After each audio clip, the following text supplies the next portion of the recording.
बिहारमध्ये आज सत्ता पालट होण्याची शक्यता वर्तवली जाते।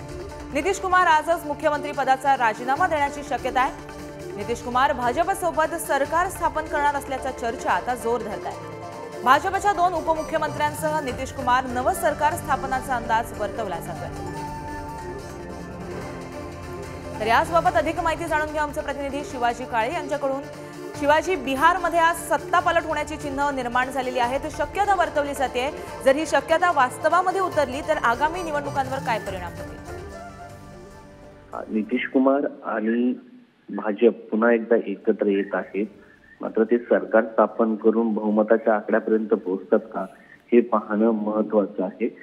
लोकसभा निवडणुकीच्या दृष्टिकोनातूनच नितीश कुमार यांनी ही पावलं उचलली आहे, कारण 2019च्या निवडणुकीदरम्यान ज्या पद्धतीने पुलवामा अटॅक नंतर सर्जिकल स्ट्राईक केला होता आणि त्याचा फायदा भाजपच्या निवडणुकी दरम्यान झाला होता, तसंच काहीचं वातावरण उत्तर भारतामध्ये राम मंदिराच्या प्राणप्रतिष्ठेनंतर निर्माण झाल्याचा कयास राजनैतिक विश्लेषक व्यक्त करतात। आणि नितीश कुमार यांना माहिती आहे की इंडिया आघाडी यांच्या सोबत राहिल्यानंतर ज्या पद्धतीने पक्षाच्या आमदारांना ईडी आणि सीबीआयच्या नोटिसा येत आहेत आणि खाली जमिनीवरती जर पाहिलं तर नितीश कुमार हे सातत्यानं भाजप सोबत निवडणुका लढलेल्या आहेत, ना की आपण जर पाहिलं तर आरजेडी सोबत।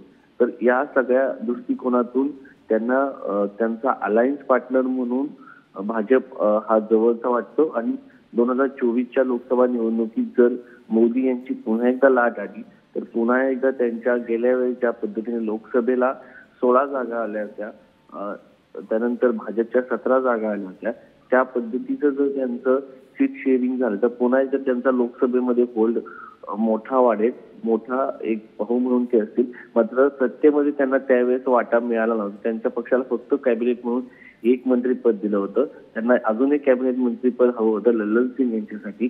त्यामुळं आता पुन्हा एकदा जेव्हा ते एकत्र येत आहेत, ज्या पद्धतीने गेल्या मंत्रिमंडळामध्ये त्यांच्या पक्षाची छाप कमी होती, कारण अवघे 45 आमदार त्यांचे आहेत आणि आताच्या परिस्थितीमध्ये 14 मंत्री दोन्ही पक्षाची शपथ घेणार आहेत। जसं की राज्यामध्ये भलेही भाजपचे आमदार अधिक आहेत महाराष्ट्रामध्ये, मात्र सत्तेमध्ये समसमान वाटा हे सूत्र घेऊन भाजप सोबत गेलेलं आहे। त्याच पद्धतीने आता बिहारमध्ये भाजपला हे करण्याची वेळ आली आहे।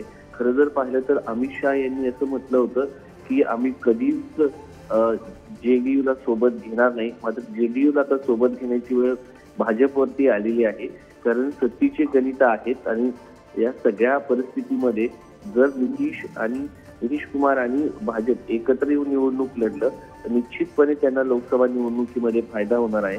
कारण कर्पूरी ठाकूर यांना ज्या पद्धतीने भारतरत्न देण्यात आलेला आहे, यामुळेच या गठबंधनमध्ये मोठा परिणाम झाला असं बोललं जातं। कारण कर्पूरी ठाकूर यांना मानणारा वर्ग हा 29% आहे। खरं जर पाहिलं तर कर्पूरी ठाकूर हे 2% असलेल्या नागरिक समाजाचे काय परिणाम होणार आहे ते पाहणं महत्त्वाचं ठरणार आहे। तत्पूर्वी धन्यवाद तुम्ही दिलेल्या माहितीसाठी।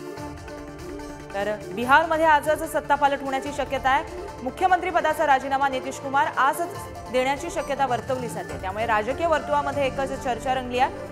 आगामी काळामध्ये काय होणार आहे, त्याचे परिणाम काय होतील हे पाहणं देखील महत्त्वाचं आहे। दरम्यान बिहारचे भाजपचे प्रभारी विनोद तावडे यांनी यावर काय प्रतिक्रिया दिली आहे पाहूयात। राहुल गांधी की भारत जोड़ो यात्रा ये इंडिया अलायंस तोड़ो यात्रा हो रही है क्या? बंगाल में ममता दीदी को तोड़ा, यहाँ पर उनके प्रदेश अध्यक्ष अखिलेश सिंह का स्टेटमेंट पड़ा कि हम इनको डीसीएम करेंगे, उनको मतलब वो नीतीश को तोड़ रहे हैं क्या? ये पता नहीं चला कि राहुल गांधी जी की भारत जोड़ो है या इंडिया अलायंस तोड़ो यात्रा है। धन्यवाद।